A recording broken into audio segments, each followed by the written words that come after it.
everybody. Welcome to another episode of the Auto Otaku Podcast, brought to you by Driving Line and Nitto Tire. I'm Mike Garrett, and I'm here with Fredric Aasbo. He is a professional drifter, Formula Drift champion, stunt driver, Supra maniac, and many other things. How you doing, Fredric? Doing good, thank you. That was quite a few things that I've got myself into there. But thanks for the intro. Thanks for having me. I'm excited. It's been a long time since I had a proper talk with you, so I'm excited about this. Yeah. I don't cover the drifting scene as much as I used to, but I remember when Fredric first came to the U.S. in his red Supra. This was like over a decade ago now, and it was like the talk of the town. I remember that. So I guess on that note, maybe tell us kind of how you, back in Norway, kind of how you got started in drifting and how you eventually moved to the U.S. and that sort of thing. So when people ask me how I got into drifting in the first place, I usually say it was bad parenting, which isn't. It's a little bit the case because my dad was into rally on a grassroots level, but he never had the real funds or the money or the time to really get into it on a professional level. But when I turned like 11, 12-ish, we started go-karting. And I was always really amazed by the kids that weren't necessarily the fastest around the track, but the kids that had the most control, especially in rain and tricky conditions. And Sure. I remember we went to one of the major tracks in Norway. It's called the Rudskogen. It's where the infamous Gatebil festivals were held and are still held. And I was there to practice go-karts, but I ended up watching this guy drifting around the big course. And this was when drifting wasn't even a thing in Northern Europe. It's like an accidental I was just thing. amazed. Exactly. And I remember it so vividly and so, it's such a strong memory. I remember it to this day. And I was like, I want to do that.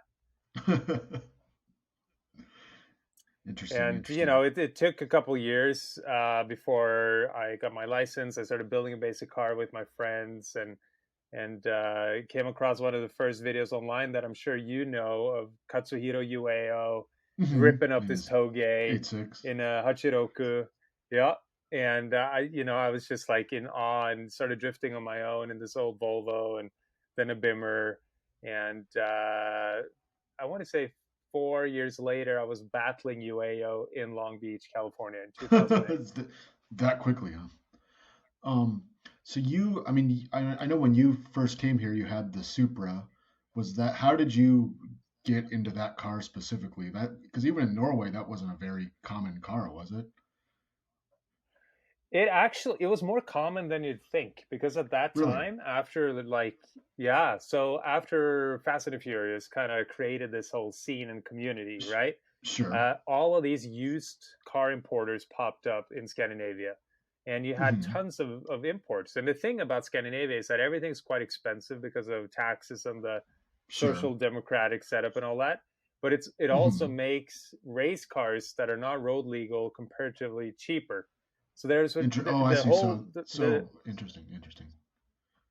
Yeah, so kind of every other guy had a project car in his garage, be it a Silvia or a Skyline or a Supra. And back then, they were super cheap. Like Japan was flooded with those cars, and they were expensive to run in Japan on the streets. So they were just offloading all the cars. And back then, like a twin turbo Supra was probably $5,000 to bring into Norway. So it was the heydays for sure. Yeah, because I know people always talk about, like you just said, how it's very expensive and difficult to drive road cars there. But I guess you can just bypass all of that if you're not even planning to drive it on the street. Exactly. So you just pay import tax, that's it, and then you can build it however you want. And it was actually my first real sponsor that gave me that red Supra, Japan Auto. They were one of those importers, and that car is still in the US. So obviously now you're driving the new Supra. You've driven all kinds of versions of both of them at this point. How would you say they compare? I mean, I know a lot of people say like the new one is not a real Supra or this and that, but I'm sure you probably think otherwise. Yeah, I'm a Toyota driver, and the Mark IV Supra was my dream car, and I think Toyota is the best home that I can have to do what I do. But with that said, I also enjoy BMW cars, and I personally, honestly think that the Mark V it's kind of a match made in heaven. You know, if you look Mhm. at BMW's history with the modern Sure. day six-banger turbos, obviously Toyota with their input, I think the end result, the Mark V, is a fantastic car. I've driven, like you said, stock cars on tracks. I've driven them in the snow. I've driven them on the street, and it's just a really capable car. And in terms of differences between a Mark IV and 5, I would say that they've kept a lot of the DNA. It the motor kind of sounds like a 2J, kind of has Mhm. that cockpit feel when you drive the car. It's almost like you Right. strap the car around you. It's kind of a jet fighter. Yeah, and then a lot of, I mean, I guess a lot of modern turbo cars, they kind of have the thing where, you get all the torque at the bottom and then they're not really that fun to rev out. But, the BMW inline six is kind of the opposite of that, where it's still, very smooth and it's still fun to rev out, kind of like how the 2J was back in the day. Exactly. And even things that I personally didn't like about the Mark IV, the Mark IV has a really long steering setup, which I don't like. And the Mhm. first thing we do to any Mark IV is to cut the knuckles, right? So Mm. and the Mark V, a lot of that stuff is just cleaned up, and the automatic's really good for what it is. And so I'm a big fan of both cars, and the Mark V is just that 30-year newer technology version of it. Sure. About that. I still have a few Mark IVs in the stable. Yeah, I always see We, like you I have a you practice you're you car. you take them out on the ice and go nuts with them. Then.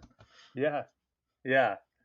My better half Hunter, she drifts one now. We have a spare chassis for the day. Either she or I, would crash one of our cars. And I have the rat rod that you may have seen. So there's Right, right, right. the Mark IV is still dear to my heart. How does it feel like? I mean, I'm sure you've seen, lately people are like selling Mark IV Supras for like, it's become like like a collector car. I mean, I mean, that makes sense given how popular they've always been, but does that feel weird to you seeing them become these almost like museum collector pieces while you're beating the crap out of them still? I get a lot of stick online for doing that to Really? the ice car, and yeah. But the thing is, I bought that car almost 10 years ago, and my ice car I Hmm. bought for like $2,500 from the UK, and it was a Hmm. factory kind of beat up street car NA, and $2,500 isn't a lot of money, and even though it's probably worth a lot more today, it's given me so much joy, and I'm the kind of Sure. guy that the cars are meant to be driven. And of Of course, there are course. cars that are so pristine and so unique, and so that maybe you don't want to drive it. But at the end of the day, even the most expensive cars in the world are being driven. At Goodwood, and I'm that kind of guy. And if my practice car gets beat up over and over, body wise, I still take great care of it, suspension wise and engine wise. And It's all that like, thing yeah, has a tip top carbon underneath. fiber drive shaft. Yeah, I mean, I'm not sure about tip top, but at least it's what I need to practice, and it's just a tool. Sure. Um, yeah, And so, yeah, the hot rod super that you just mentioned, what you call it, tailspin. yeah. So that I think a lot of people here in the U.S. I mean, I think that car would go over insanely well here. But can you tell us a little bit about that? Yeah, that's cool to hear because that's kind of a childhood dream. What it is, it's a Mark IV Supra with no front fenders, no hood, no grill, no front bumper, and it's has a stretched wheelbase, kind of what you do to a rat rod or hot Sure. rod. Still runs 2J and NA 2J, but has a saxophone as an intake. It has six stacks that come straight up. It the right side of the car is painted kind of like an old modified circle track car. Left Hmm. side is kind of diarrhea brown and inspired by Tailspin, the cartoon. So it's kind Right, of this right, right. weird concoction. Yeah, of it's. I was a big Tailspin fan as a kid. Yeah, I Uh, remember watching my that too. first drift car, right? There's a lot of like plane. You remember how Baloo had the plane in the cartoon? We Hmm. have a lot of kind of like details from that plane on the car. So eventually the cooling fan is going to be a tri blade propeller and stuff like Oh, that. sweet. So it's a hodgepodge of all these ideas. But what set it off was my second drift car, a Supra. I was drifting it on track, and I hit a barrel, and I took the front fender straight off. And someone took a photo, well, because I kept drifting, of course, and someone took a photo of the car. And I remember looking at the photo, I was like, a Mark IV Supra without the front fender, it kind of looks like a hot rod. And then started making some drawings based on that. Supra does kind of have this almost like 1940s look to it. If you take off the front end and the lights and stuff, like the body shape itself does have that kind of like streamlined look, which is cool. Absolutely, and it has kind of these chassis rails that come forward, like you said, like an old frame car, and with the subframe containing the shock mounting points too. It's really easy to just put a short shock in there. And now you have what kind of looks like one of those old beam axles or, something like that. So that's what we did. We looked at it and said, this is going to be pretty easy to do. And we just went to town, and it's actually become one of my most liked and exposed cars on social media, which is pretty interesting for a simple build like that. Interesting. Yeah. Hopefully sometime you haven't brought it to the States yet, though. I have not, and I'd love to. I've just barely started driving the thing. It's such a death trap. There are no rear brakes, and it's just, but we'll, maybe one day I'll take it over here. Yeah. You could bring it over here and take it down to like the hot rod cruise night or something. For Halloween, I'm going to dress up as Mad Max. So I'm going to save that costume for my tailspin rides. Perfect. You've been working with Steph Papadakis pretty much almost since the beginning, huh? Mm-hmm. So I had my rookie season here, actually in 2010. And I did a couple events over here prior to that in 08 and 09. But technically, first FD rookie season was 2010. And that's when I kind of got to talk to Steph for the first time. We were out in the rookie pits at Sonoma, out in the dirt, and Steph and we were just hammering along on the Supra, my buddies and I. We were such a Yankee operation at that time. But Steph came by out there to the dirt, and he was like asking us questions, looking at the car. And after he went back, we were all like, holy crap, did you see who that was? Blah, blah, blah. And later that winter, in between the winter of 2010 and 2011, I got a call from the US, and I was back in Norway, and it was like, hey, it's Steph here, Papadakis. I don't know if you remember me. I was like, yeah, I remember you. Listen, there's a chance Tanner Faust is not going to compete with us next year, so we would like you to race for us. And that was the start of that partnership. And to explain a little bit of how I work, it wasn't a yes immediately from me, because at the time my buddies and I were hell-bent on trying to beat Steph and Tanner and everyone else, and we had gotten you wanted to beat them before you join them. Exactly. And at the time we had gotten our first real sponsorship from Electronic Arts, Need for Speed, for 2011, and we thought we were rich, in hindsight, we were far from that. And after writing down all the pros and cons, I realized that there's no way you can or would say no to a proposal like that. Sure.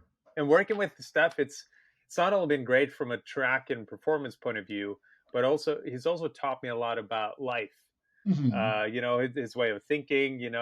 I think people would be amazed if they knew how much we talk about other things, like certain race weekends we're all into trying to figure out how a nuclear reactor works. other weekends we're talking about girls, and it's an interesting friendship we've developed over the years, and I love it.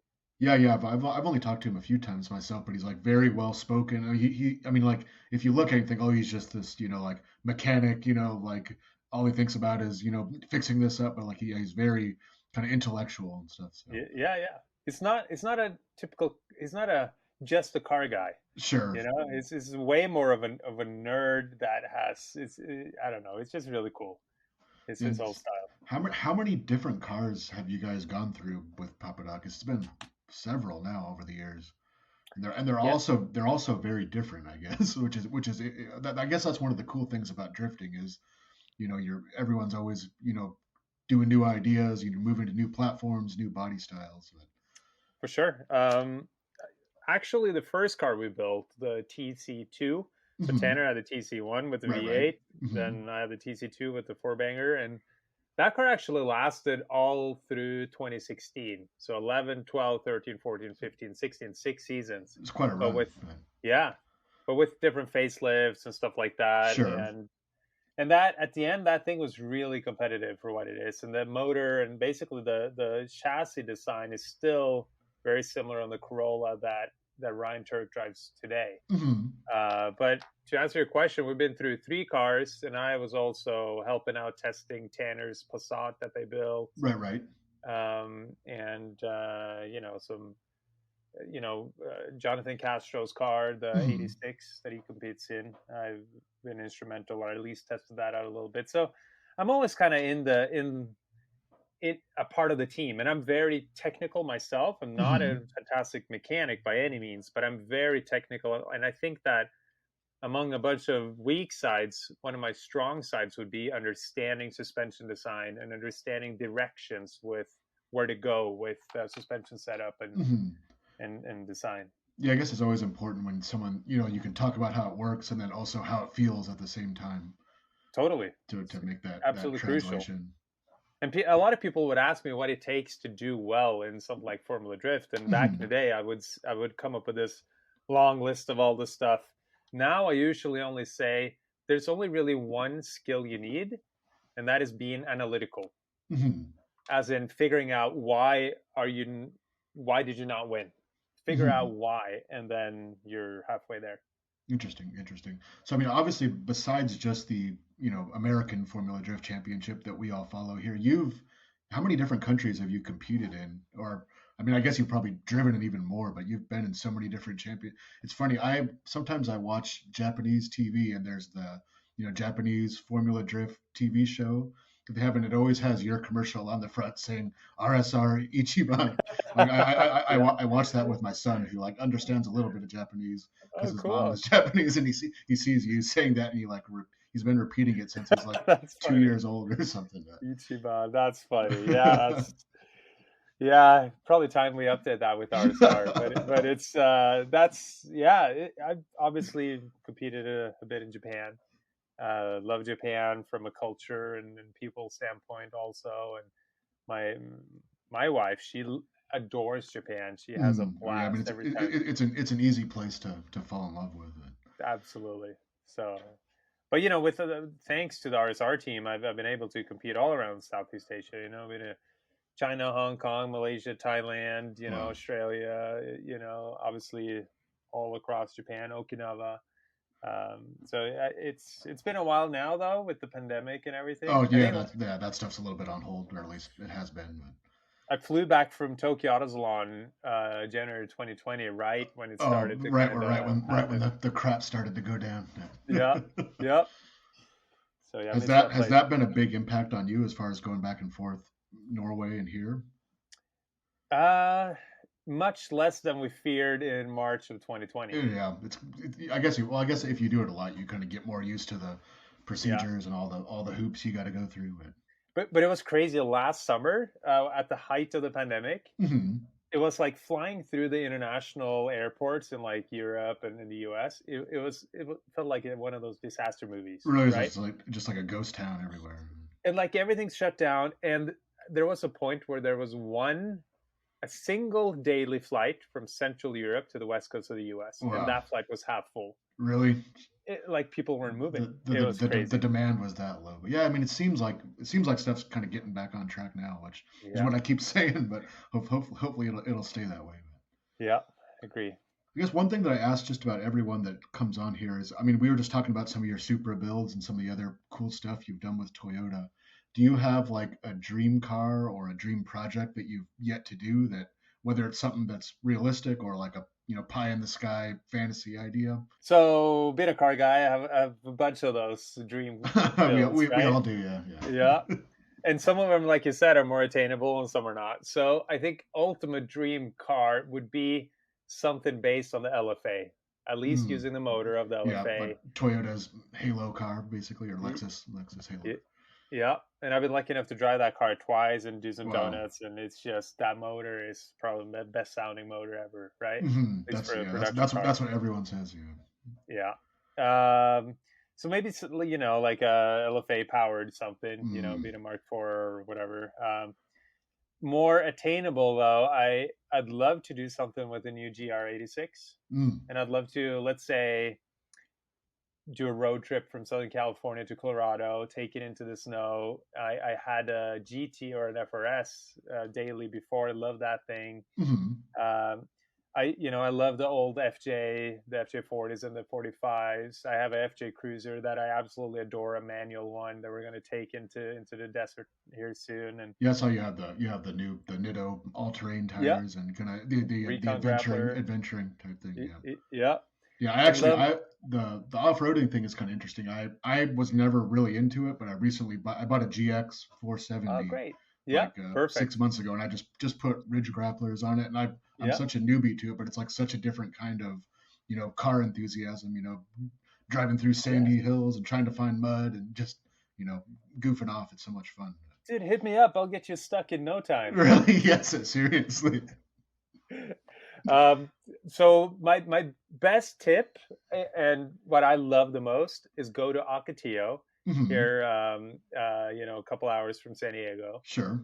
After a heavy rainfall. Really? It's amazing. Just amazing. Yes, it's just like when you have a 4x4 or something like that. You're looking for like literally the opposite things that you look for when you're driving around in like a lowered car. Like where's some like funny obstacles I can go over? Yeah. And it's easy to get addicted to that stuff. I got into RC rock crawling last year. Done some competitions. Started building my own chassis. Won a competition. And so I'm all about the off-road stuff too. Yeah, it's such a different change of pace. Like it's totally different, but it's just as fun in its own way. 100%. Yeah. That's great. So I don't want to keep too much more of your time, but I know you're pretty busy getting ready you're currently leading the Formula Drift Series Championship, and as we record this, I guess we're 1 week out from the final. I guess I'm not exactly sure when this is gonna air. It might be after it, so I guess I'll say either good luck or congratulations or you just missed it as of now, what are your thoughts going into that? So as of right now, I'm actually quite relaxed.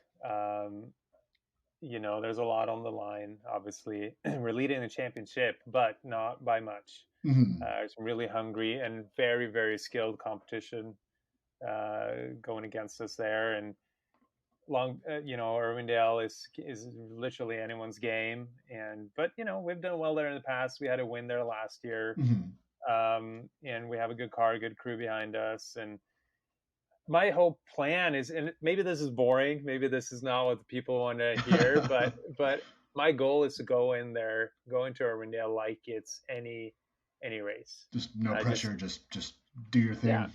Or the same amount of pressure as any event, Sure. So, but go in there, focus on doing my job and what I enjoy doing, and go out there and take it corner by corner and battle by battle, and then that's all you can really do, and let not worry so much about the results. And now I'm a veteran of the sport. I've gone from a beginner, rookie, contender, champion, now a veteran. So it's not my first rodeo. Sure. Does it feel strange to you, like, to say that does it feel like you're a veteran, or do you still feel like you're, a fresh face or what have you? I feel like a veteran in certain ways. Some of the old, what was really cool or exciting before, I may be more used to now. But now I've started appreciating the other things, like really looking for those little learning. Always about learning those little things. Testing out some setup stuff. When it works, you're really happy. Like I'm very much, like we were talking about earlier, I'm myself very analytical. And when I figure out something and get just a little bit better or get something right, that's what tastes the best. Yeah, I guess when you have so many experiences, I mean, you've driven so many tracks and competed against so many, it's like you really know like what stands out, or what's new, you just have that much bigger of a bank of experiences to go on. Sure. And I find myself being a big drift fan at times. Like let's say I get knocked out early in some event, I always walk up and watch the rest of the race. I love watching my wife get into drifting now. I love, helping out the new kids on the block. It's a lot of great talent, and just scoping out the competition and see what they're doing well, or what are they not doing well, and trying to Hmm. learn from it. I love that whole process.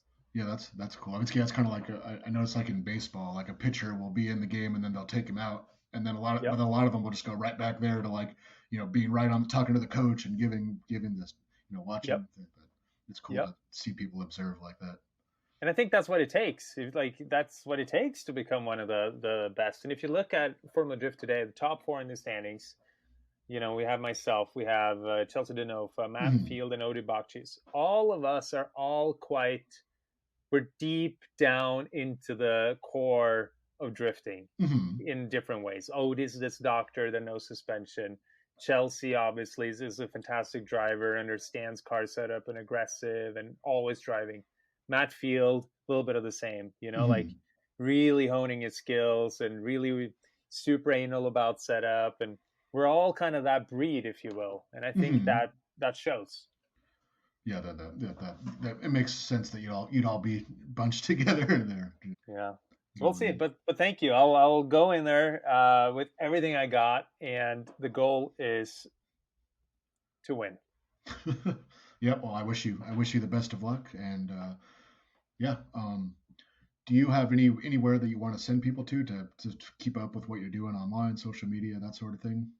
I think my Instagram is probably the best out of the my social media channel. I mean, not saying it's the best. It's just Well, basically I where. do like it because you following Frederick, you get this very cool like back and forth. Like one day he'll be in the desert of California, and then the next week he'll be messing around in Norway in the Sure, snow. And it's sure, this very like cool kind of international life, just with a lot of cool Toyotas and a lot of sideways sure. cars.